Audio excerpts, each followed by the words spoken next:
Welcome to the Topper Shotgun Collectors Project.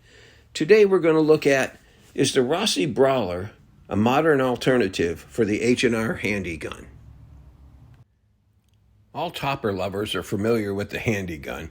It was a top break smoothbore built from 1921 to 1934 and came in 410 or 28 gauge. Had a barrel length of 8 inches to 12.5 inches. So that short barrel combined with a smooth bore made it run afoul to the National Firearms Act of 1934.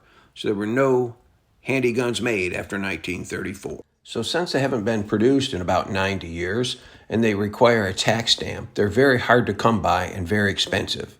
And since I can't afford one or find one, we're not going to be testing the Handy Gun today.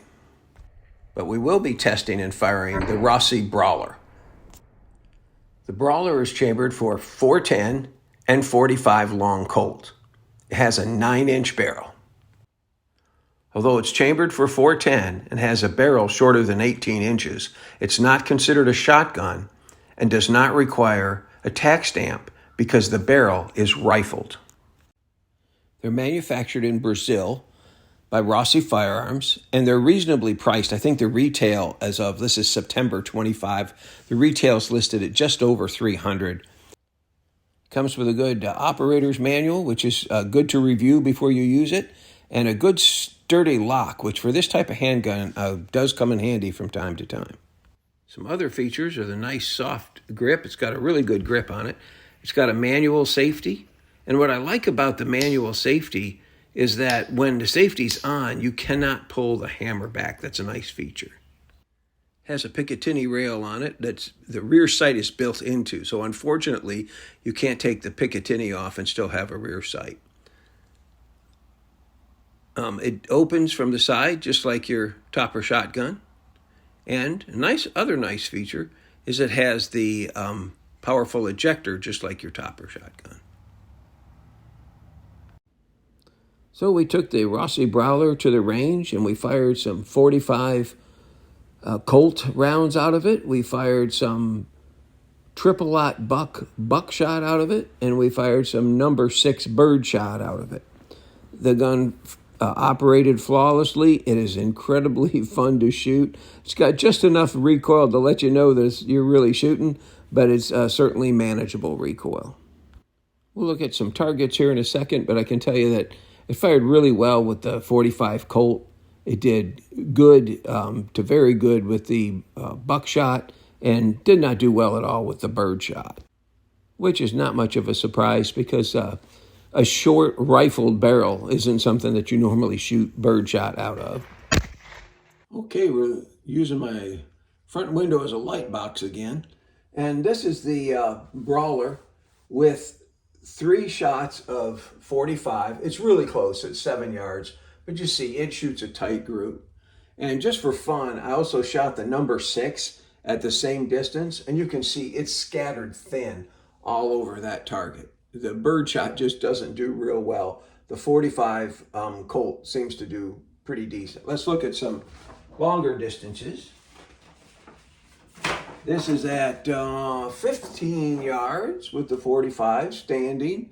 I'm 70 years old. I'm not as stable as I used to be, and my eyes aren't too sharp. So for me, that's pretty good. I found the gun really easy to shoot. I think it's the Brawler's an accurate little pistol with the 45 in it for sure. And this one is out to 20 yards. And that's still pretty good for an old man. I think that's pretty good. I think the gun's really capable of doing a lot better than this. With some of you younger guys that still got your faculties too, you can probably do a lot better than that. Now these next ones, this is 7 yards, and I shot some of that triple-aught buck, 4 pellets of triple-aught buck, and the number 6 bird at 7 yards. And you can see it looks like part of the wad, and one went through here, 2 here, 1 here. The buck did pretty good. Nice tight group, maybe about 3 inches or so there at 7 yards. That's decent. But as you can see, the birdshot still scattered all over everywhere. And then I tried the same thing again at 15 yards. And the birdshot, you can see, is scattered so thin you can barely see it on there, barely hit it. I see 3 pellets. Maybe the 4th one went through there, or maybe the 4th pellet went astray. I don't know. But the group in the center there is pretty good for 15 yards with that triple-aught buck. So I'd say that the Brawler's good, certainly within 15 yards, maybe pushing out a little further with the buck. I was pretty happy and pretty surprised at that. I had shot some other 410 buckshot through at a different brand, and it did not do this well. So this brand for this gun worked really well. Just want to remind you that this channel doesn't take any money. It's a non-monetized channel. I'm not pushing any of these particular products, just reporting our experiences as they occur. So overall, do I think the Brawler is a good modern replacement for the Handy Gun? Absolutely yes. It's fun to shoot. It's reliable. It's accurate. It seems like a really good gun. It's inexpensive. I don't ever think it'll be a collector's gun. I would much rather, as a collector, have a Handy Gun than a Brawler. But for practical shooting and having a good time, the Brawler is a real good gun. I can just close my eyes and pretend it's a Handy Gun. Thank you for visiting the Topper Shotgun Collectors Project channel, and we hope to see you in our future videos.